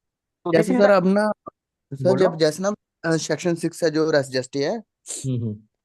सर, उसमें ना कम से कम सर, जब मैंने पढ़े थे ना उसमें 9 या 10 केस पढ़े थे सर, जो वो हम लैंडमार्क एविडेंस जजमेंट। एक्ट करेंगे तो जब हम करेंगे, जोन सा है, हाँ जी, हाँ एविडेंस जी। एक्ट जब हम करेंगे, जो सा इंग्लिश केस लो भी है, क्योंकि वो सारे ना एग्जाम्पलीफाई कर रहे हैं, वही बात बोल रहा हूँ ना मैं, वो केस ओके लो ओके सर। एग्जाम्पल समझने के लिए है, वो सारे के सारे, जो है अलग अलग सिचुएशंस को, अलग अलग ओरिएंटेशंस को समझने के लिए है वो सारे केस है। बट वो एक लो ले डाउन कर दे, ऐसे नहीं है कि लो ले डाउन के लिए तो 2 3 ही होंगे जो रेलिवेंट होंगे, ठीक है ना, बट समझने के लिए अलग अलग सिचुएशंस को, जैसे कभी एक केस आया था, पता नहीं, एक वो आर्ग्यूमेंट भी छिड़ी थी उस पे। तो this is a very same ट्रांसजेस्टी वाला कॉन्सेप्ट तो बहुत बड़ा है, इस पे 9 10 क्या, मैं कहता हूँ हजारों केस मिल जाएंगे, कोई आइडिया नहीं, जो है, ओके ठीक है ना। तो आप अपनी गिनती के वो लैंडमार्क 2 3 केस को ध्यान रखते हो, उसमें आपको जो अच्छा लगता है केस वो लिख सकते हो, provided it should demonstrate the act occurring same transaction, ठीक है ना, दैट्स ऑल। जो है एग्जामिनर गलत नहीं करेगा, वो ज्यादा से ज्यादा चेक करेगा पहले, अगर उसको गलत करना भी है ना कि whether it to the same transaction और नोट, नेट पे चेक करेगा वो, या जैसे भी मतलब साइटेशन, ठीक है। Okay okay sir. हाँ, सर नाउ मैं तैयार हो जाऊँ सर। चलो हो जो तैयार फिर। अब अब रेस्ट करना है तो कल कर लेंगे, इसको रिपीट जरूर कर लेना, जो उनसे है, ठीक है। Okay yes. सर। ठीक है जी, हो गया। आज फिर ऑफ करना है अभी। Yes sir. पंकज जी, हाँ जी सर। अनिकेत जी, हो गया क्लियर आपको? हाँ जी सर, हाँ जी, हाँ जी, हाँ जी सर। हाँ, शीतल जी, हाँ जी सर, हो गया क्लियर। फिर अब ऑफ कर रहे हैं, जो है वी आर एंडिंग अब फिर, ठीक है। बस मेरी आपसे एक ही है, जस्ट आप ना उसको रिपीट करना, सभी को लेक्चर को रिपीट करके देखना, चाहे फटाफट देखना, क्योंकि जो शुरू का हमने इनिशियल कंट्राडिक्शन क्रॉस एग्जामिनेशन वाला किया है, दैट इज वेरी इंपॉर्टेंट, और I will ask you also, जो है नेक्स्ट लेक्चर में, ठीक है जी। Now okay okay we sir. Are sir. Ending. Okay okay जी, good luck to everybody. Thank you sir. हाँ जी, ओके जी, थैंक यू जी।